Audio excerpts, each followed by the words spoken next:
ፓርቲያችን በየደረጃው ከ4000 በላይ መድረኮች ፈጥሯል። 4000 በወረዳ በዞን በከተሞች በተለያየ ደረጃ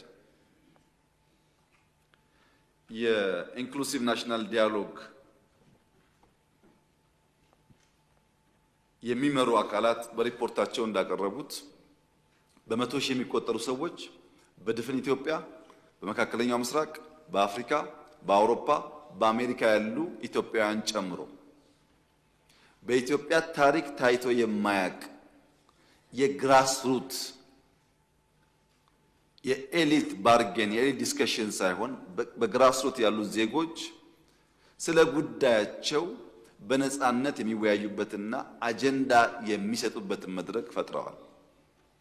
ይህንን ሂደት ባናራክሰው ጥሩ ይሆናል። ብዙ ጉዳዮች የመጡበትና ለኢትዮጵያም የሚጠቅም ስለሆነ በእነዚህ ውይይቶች ምን አገኘን ያላችሁ እንደሆነ የማህበረሰብ ግጭት ቀንሷል ወይም እምብዛም አይሰማም። አማራና ኦሮሞ፣ ሶማሌና ኦሮሞ፣ ጌዲዮና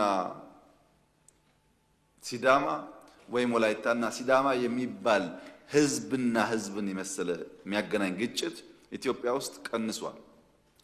ሃይማኖትና ሃይማኖትን የሚያጋጭ ግጭትም ኢትዮጵያ ውስጥ ቀንሷል።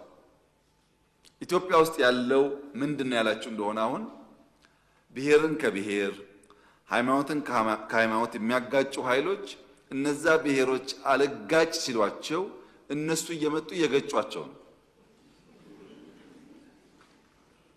አሁን ያለው አጋጭ የነበረው ገጭ መሆኑ ነው እንጂ እርስ በርስ ያለ ጉዳይ እምብዛም አይታይ ወይም በእጅጉ ቀንሷል። ይሄ ትልቅ እርምጃ ነው።